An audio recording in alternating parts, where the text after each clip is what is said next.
So, Ham, how you feeling about being back to Palm Tree Perspective? Man, I feel good, bro. Back together again.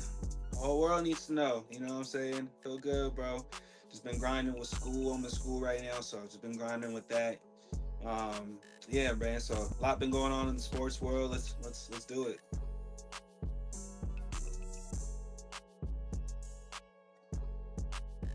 Ham, as you look back at LeBron's Laker tenure, especially since you've been a LeBron fan pretty much, large part of your basketball watching life, and you pretty much started pulling for the Lakers, once LeBron came over.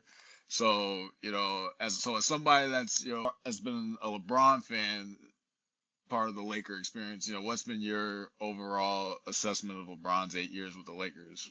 Well, I mean, I was a Laker fan during the Shaq and Kobe days. And, that's when I entered the world. Was when Lakers really, three-peat and all that kind of stuff. So, uh, but yeah, no, definitely throughout, middle school, high school, um, big time LeBron James fan. Big time LeBron James fan to this day. I packed my bags and sorry to the city of LA. Thank you for everything, but it's time to move on with my fandom. And the reason why is because when I look at the city of LA, the Los Angeles Lakers, I just don't see a competent front office. And if we're being honest with ourselves, like all the jokes aside, the last 15 years for the Los Angeles Lakers have not looked particularly that good. 15, 16 years. Two championships in 16 years. We went a 7 year drought. 7 or 8 years. What, 2012, 2013 season was last time we made the playoffs. And we didn't make the playoffs again until the 2019, 2020 season when we won the championship. So that's a 7 year drought of not being in the playoffs, mediocrity. Kudos to the Lakers being able to get Luka and fall on their lap. But part of the reason why I feel like LeBron left is because he's not confident that the Lakers can put together a competent roster. And I mean, when I said the Lakers, I'm talking about Rob Pelinka. Overall, when I look at LeBron James' tenure as a Laker, he had to win at least one, for us to say it's not a complete failure. So he got his one. But it just felt, the like he left a lot to be desired for the city of LA. I felt like, he'll get love. They'll probably retire his jersey because of all the accolades he was able to break while in a Lakers uniform. But man, I feel like the city, just because of COVID, because we really never got to celebrate that championship, I just always felt like LeBron needed to win one more to really ingratiate himself with the city, to really feel that love. But overall, I think that LeBron James staying in LA was okay. It wasn't a failure because he won the championship, but when you don't make the playoffs 2 years and you get swept one year and you get bounced out, in heartbreaking fashion another year, and then a team who's not supposed to beat you ends up beating you, it just, when you have these things come for the Lakers, man, plus injuries, just plus all the drama, yeah, I could see why LeBron left and wanted out. I can understand LeBron's risk, but at the end of the day, like LeBron and AD were the ones that wanted to bring Russell Westbrook in, and like to me, that was the main thing that messed up the whole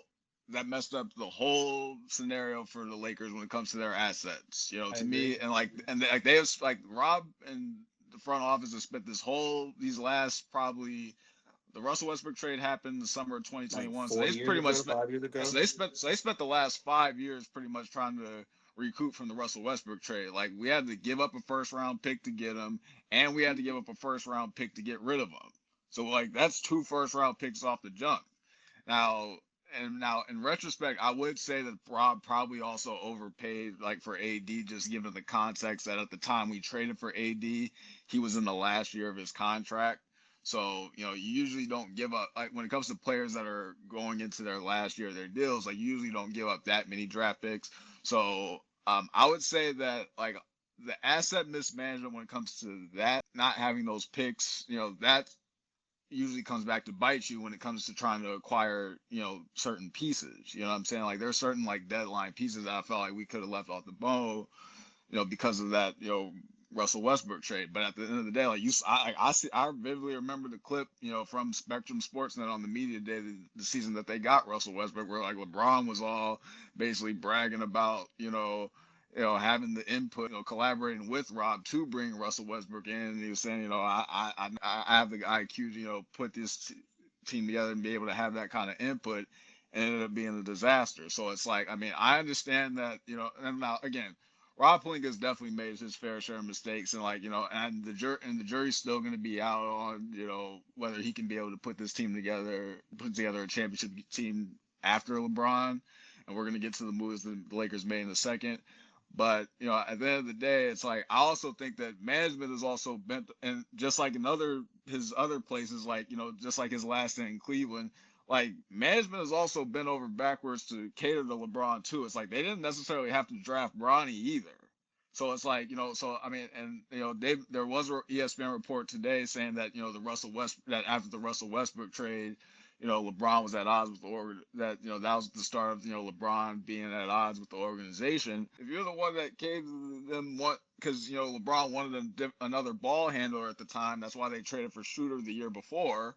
So like all those decisions, like he and AD had their say in that. So like to me, it's like Rob Pelinka, like I mean, I can make the argument that he has been, especially when LeBron, the first several years LeBron had been here, like he had been working with the players. Like he was player friendly and trying to accommodate him. And I think and then with the moves they made in this offseason, Rob is also trying to accommodate Luka. So LeBron's not exactly blame free when it comes to that aspect, but big picture overall, in his 8 years with the Lakers uniform, when he came to the Lakers, he was 34 years old at the time. So like I did have the notion that he was like kind of coming towards the end of his career, like he was mid to late 30s, and it's very difficult to build a superstar. Like if I just remove the name LeBron James, like it would be difficult to build around any player that's in their late 30s, early 40s. Now, LeBron has still been very impressive in playing at a high level given his age, and he still won some playoff series this year, which I thought he was phenomenal in that series. So I mean, on the court, he was still playing at a high level, but at the same time, like given that he was still at his age, it's like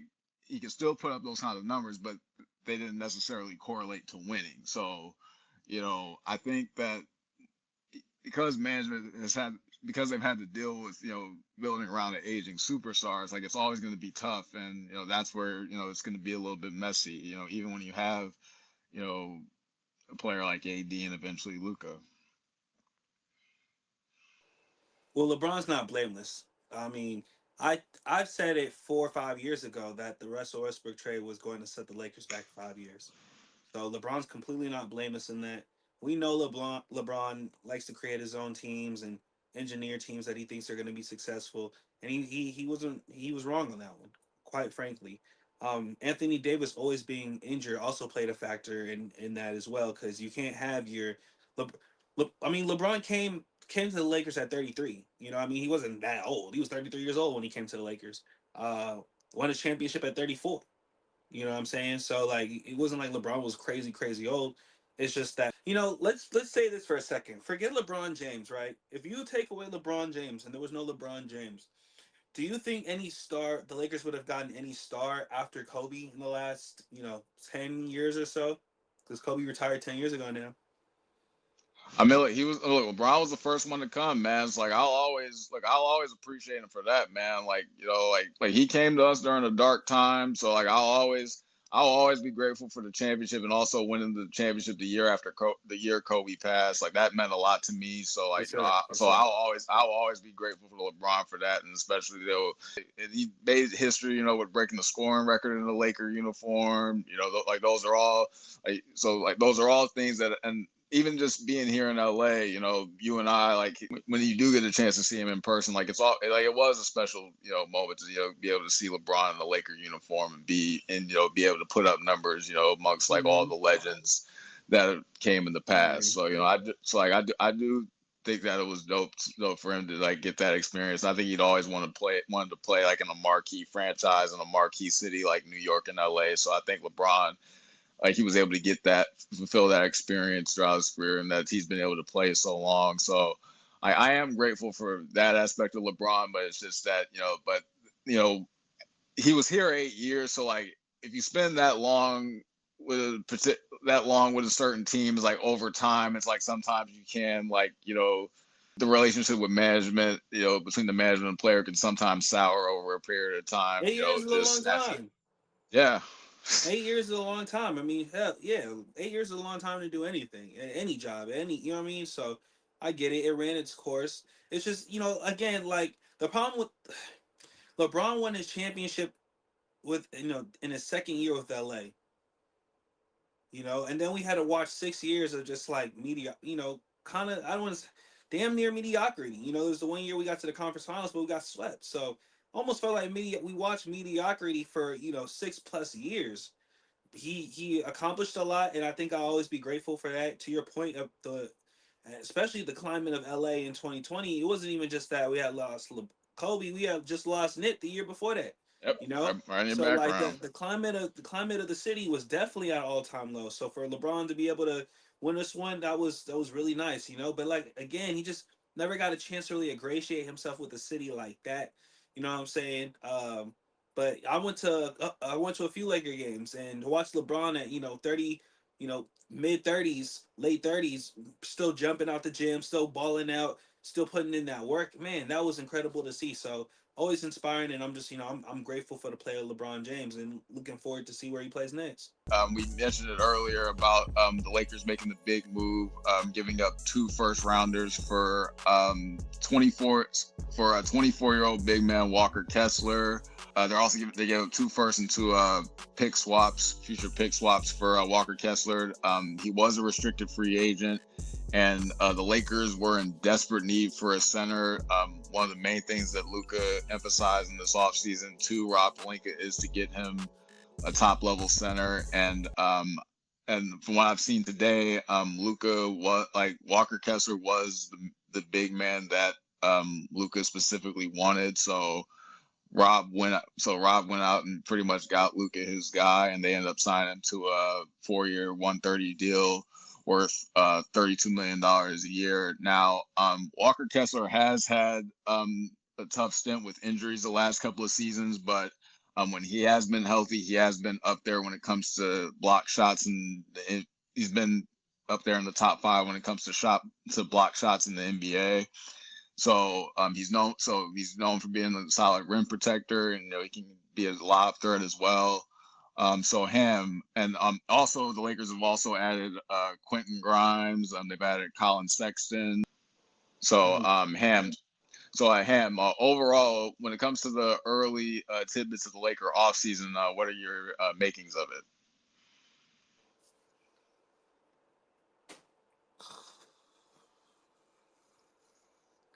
Because none of Hmm. that's gonna move the needle. When it comes to a Luka Doncic team, first and foremost, bro, I like Austin Reeves, and I get that Detroit was gonna offer him max dollars, but bro, like Austin Reeves and Luka, like both get cooked on defense, so that's gonna be hard to watch. Like it's gonna be nice to watch when they scoring, very hard to watch when they play in defense. And I just felt like, how do you build a team around Luka to get to the finals? You got to have a dynamic two guard, which I think they kind of have in Austin Reeves. I can understand that a little bit, but you have to have 3-and-D guys, and then you have to have a pick and roll type big, in my opinion. Two pick and roll type bigs, in my opinion, to for a Luka led team to get to a finals, because that's what we're talking about. We're basically talking about, is this roster as currently constructed going to be able to unlock Luka and get to the finals? You know, that's my major question and concern, and I just feel like time and time again, as for right now, I just don't see that. I just do not see that with this team. I do like Colin Sexton. I think he can replace those Market Smart type minutes. Walker Kessler, I I gotta I gotta see more. I know he was decent with Utah, but hell, anyone could be decent when you're in Utah and you could jack up 20 something shots a night. So I gotta see what happens when the pressure's on the line. A lot of these dudes come to LA, bro, and they fold. So um, I'm not really enthused with if they give up Rui. I think that was silly. I think Rui played the best in the playoffs last year. So I'm just not convinced with this roster right now. And then, respectfully, I love me some Luca, but what version of Luca are we getting? Are we getting an in shape Luca, focused Luca? Are we gonna be getting out of shape, always injured because he couldn't play this year in the playoffs? You know what I'm saying? So I'm very curious to see what this Laker team ends up doing and what it ends up looking like come October. Well, I think the thing is that Walker Kessler, he does like he is known for being like a rim protector. So like I think like when you have like a big that can be a rim protector, I think that covers up a lot of holes for like if you have Is like he a a bad lob defender. threat? No, I'm saying on the defensive end. Like because you mentioned about Luka and Reeves' defense, like he's also known as a rim protector because I mentioned that he's been up there when it comes to block shots in the NBA. So, like if you have a good rim protector, like that can cover up the holes for lack thereof of perimeter defense. Because like AD did that a lot when he was here. Like he covered up a lot of defensive holes So for Walker a lot of Kessler other is guys. AD now. No. He's not as good as AD, but what I'm saying is that like when it I get. comes to having a defense, you need a defensive anchor to cover up holes in general for if you have a lack of perimeter defense. You get what I'm saying? I hear you. I hear you. So, but now the main signing that I do like is Quentin Grimes because now Quentin Grimes did play with Luka in Dallas and I did like him when he was on the Knicks as well. Like I think that's a guy that could be a solid role player and Colin Sexton does have a chemistry with Walker Kessler because they did play with each other in Utah, so Mhm. they do have some familiarity with each other. So I think the Lakers were pretty much in a position to where like they had to get a big man because like they were because like if they ended up rolling back DeAndre Ayton as their starting center next year, I think that would have been even more of a disaster. And even when you bring up Reeves, it's like I mean the reality is that the Lakers had to pay him; they couldn't let him go for nothing. There's no guarantee that we still can't be able to move off of Reeves later on. So, if he ends up still being too much of a liability defensively, I still think there could be a possibility that the Lakers could move off of Reeves in the future. But Yeah, but but as it it's stands not going now, to be like I for mean, the return value. If you watching somebody get cooked on TV, on national TV, are you going to trade for that man top value? And he got 2, 3 years left on the deal. but if you look, if guys can still put up some offensive numbers, like somebody will find a taker. Like I mean, we just saw like the Celtics trade, like an MVP candidate for Paul George and one of the worst contracts in the league. So I mean, anything is possible. When it comes to moving some of these deals, like I couldn't believe the Lakers got off of the Mozgov deal like several years ago. So like some you can find a taker for some of these bad deals sometimes, but hopefully we may not get to that position. But I mean, I think that Luka, I think he trusts that like not that Reeves would be as good as Kyrie, but like I think he trusts that Luka could be like that. I think Luka trusts that Reeves can be a number two scorer. So to me, like if we're gonna pay him this kind of money, then like we got to be on his ass when it comes to I need him to average like about like 26 a game Reeves like and that's in addition to Luka. No, Luka's gonna get the most shots. So like he's gonna put like he's a walking 40, so he can put up 35 a game. But I need Reeves to get up to like he was averaging about 23 this year. He's gonna have to up that up to 26.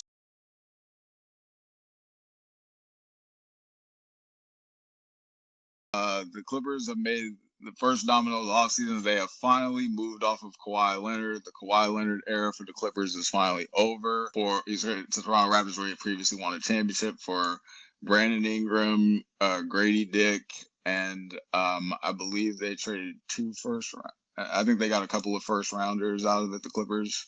So Ham, overall, what do you make of the Kawhi Leonard Clippers tenure? 7 years of ass. I mean, there's just no other way to put it, bro. Um, the Clippers were, man, the Clippers to me were at their best one, and this is gonna sound crazy, but the Clippers to me were at their best when they had Lou Will and um Patrick Beverly, Trez Harold. Montrezl Harrell. Yeah, that's when the Clippers to me was at their best with a young Shea Gilgeous Alexander and a Danilo Gallinari, and like yeah, they was maybe they there was that team played with heart in my opinion. The Kawhi Leonard era was terrible, bro. You can't have your superstar always hurt. You can't have your superstar not be a talkative guy, not be able to really ingratiate himself with the city. Kawhi never ingratiated himself with the city at all, at all.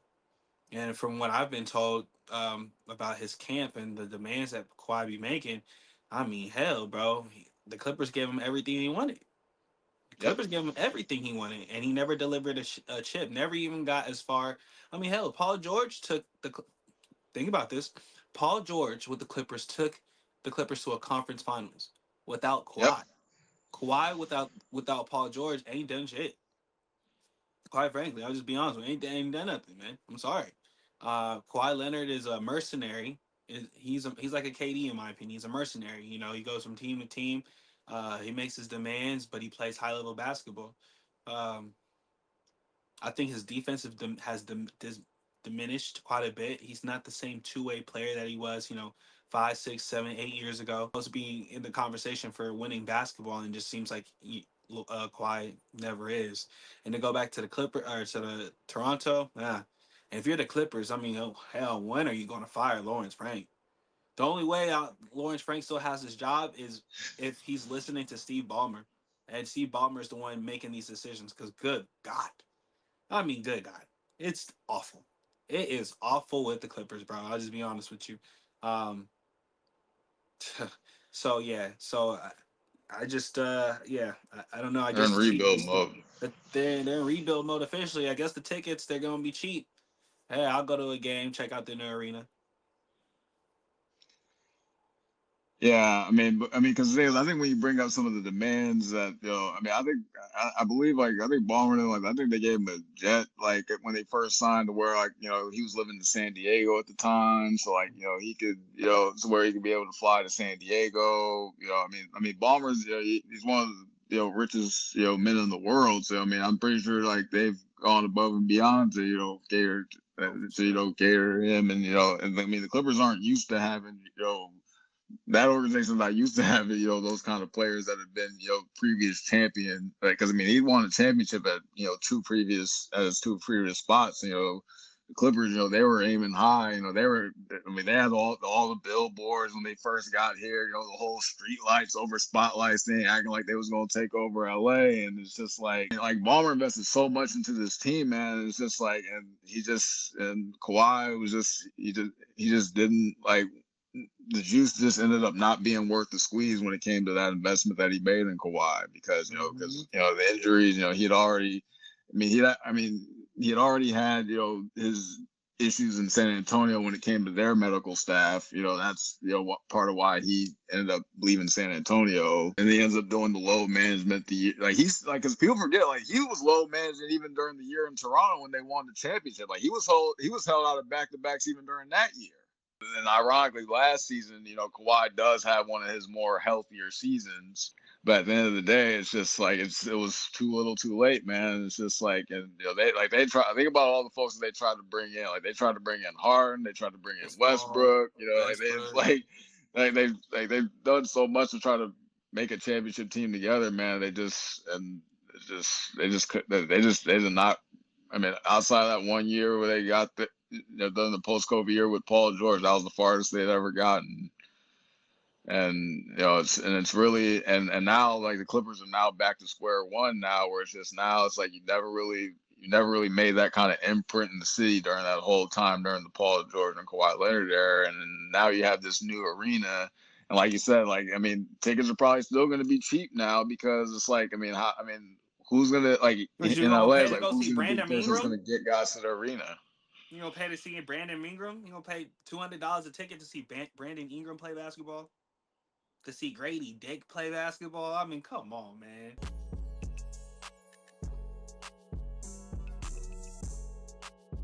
The big news is that Draymond Green opted out of the final year of his deal, which is worth $27 million. He opted out of the deal in order to make room for the pursuit of LeBron James, and also the Warriors were also rumored to be interested in trading for Anthony Davis, but the Wizards have officially struck down that proposition. They've made it clear that they're not going to trade Anthony Davis. And there was buzz brewing that they were going to try to bring in AD and LeBron on a mid-level exception, along with Draymond and Steph, and be able to ride out into the sunset that way. So, Ham, the Warriors have been very transparent about their interest in not well, they can't do the legal tampering, but they're indirectly not bashful about their interest in LeBron James. So, Ham, does it make sense for the Warriors to pursue LeBron? And would it make sense for LeBron to go to Golden State? If, as speaking as a LeBron fan yourself, what do you make of that proposition? No and no. There's nobody in Golden State, bro. You know what I mean? Like LeBron, it's almost like Pacquiao and Mayweather, man. Like the fight happened too late. We never got to see the dogs in their prime. You know, it's like we getting a watered down version just so our minds don't go what if. You know, it's like, bruh, like man, I mean, from a roster standpoint, like they ain't got nobody like that. You don't trust a Porzingis; he's always hurt. Al Horford, I don't know, man. He's old. You know, like he up to 40 with like Braun. Draymond's a great facilitator, but what you gonna have LeBron do? You know what I'm saying? Draymond, all you can do is defense and pass. What you gonna have LeBron do? So like it just don't make no sense to me, bro. Like it be like, on some Disney, like, these two guys both, won four championships and a lot of them came, going up against each other and, then they win this Olympic thing together and then, for their last year or two of their careers, they team up together to win one more so they both get their fifth together. For a Disney movie, sounds amazing. Write that, put that down, right? But in real life, bro, Nah. like nobody. Nah, I'm sorry. If I'm LeBron James, I need to call Pat Riley and get over this darn cookie situation and go play for the Miami Heat, bro. Where they just picked up a Giannis Antetokounmpo. That's what they need. That's what LeBron needs to do. That is LeBron's best chance. Either that or New York. And he ain't going to New York. They trying to figure out how to pay Brunson. So your best chance is to go to Miami, bro. And everyone talking about Golden State. I hope Bron doesn't do it because for me, like LeBron's destination will tell us everything we need to know about him being able to win a championship and where his mindset is at. For example, Kawhi Leonard being in the Raptors. Do you think Kawhi Leonard is going to win a championship anytime soon? I mean, you can answer it, but we know the answer. It's a Man, rhetorical question. But you know what I mean? Like, I need LeBron to go to a place where he has a window to win either this upcoming season or the season after that. Because it's year to year with LeBron at this point. I mean, like, I think basically if he's going to Golden State, like I don't think if he were to go to Golden State, I think he just wants to play. He just pretty much wants You to don't care play with about winning Steph no and more his if you go boys. to You know Golden what I'm State. saying? Let's Like, let's call it what it and he has is. every right to do that at this point in his career. Like, Absolutely. so I mean, I don't think like I mean, I think to I mean from what the reports have been talking about, like I mean, I think he's even mentioned about like happiness even being as Happiness. important. Yeah, happiness is Happiness. being as important. So like I think like I think when it comes to where he's gonna go, like I think having that 2016 Cavs reunion, like getting all those guys together the way like LeBron was recently, I think that's kind of a sign. And I think he also liked a picture from a family from I think his uncle that talked about coming home. I think that's probably where he may end up because at Oh the end my of the day, God, bro. Cleveland was in the conference finals this past Yeah, year. They but went way bro, they farther was in in the the Oh, no, brother. no, they went way. Miami didn't even make it to the. Miami didn't even make it out of the Yeah, play-in. because Miami ain't have nobody. Now Miami got to. So you want LeBron to go play with Donovan Mitchell and James Harden? I'm not trying to like think about if you're a Golden State fan who they're accustomed to winning championships, they're accustomed to being in the playoffs, right? Think about you get a LeBron James who just wants to be happy, bro. What? Now that might work Yeah, for Cleveland. That might work for Cleveland. Just wanting to be happy. Cleveland might because he already won a championship there, and they might just he's their boy. So yeah, I get that. But I mean, man, like, do you want a LeBron James who just wants to be happy, or do you want a LeBron James who's trying to compete for a championship? I'm just being, you know I what I mean, mean? The Golden State ain't been getting out of the play-in the last couple of years, man. They've been missing the play. Like their Cause they run ain't is got kind of nobody. winding I down. don't. I don't want him to go to Golden State. I'm not advocating for that. I keep hearing that Golden State, Golden State. I'm like, man, y'all gotta chill. Golden State ain't got nobody. I mean, what is he gonna do? Him and Russ gonna average 35 a night? Russ. I mean, him and Steph are gonna average 35 a night. I highly doubt it.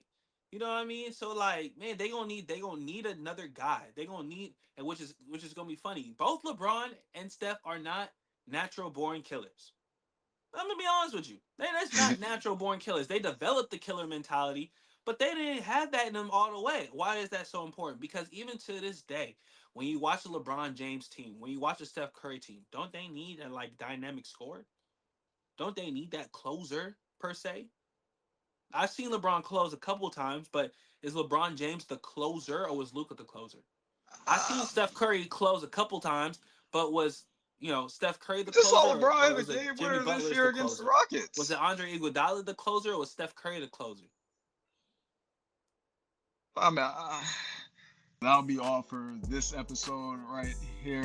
Thank you guys for watching. We'll be back with more content for the for not just NBA all season, but NFL season is also coming up, and we're gonna and just like last season, we're gonna do the team previews for all the West Coast teams. So, Ham, go ahead and plug your social medias. Yeah, catch me on Instagram at Hennessy Ham. Also catch me on TikTok at 818 Hammy. You talk sports, I get right back with you. All right, and follow me on Instagram at Rand_Hamilton, and make sure you guys subscribe to this channel, Stacey on Sports.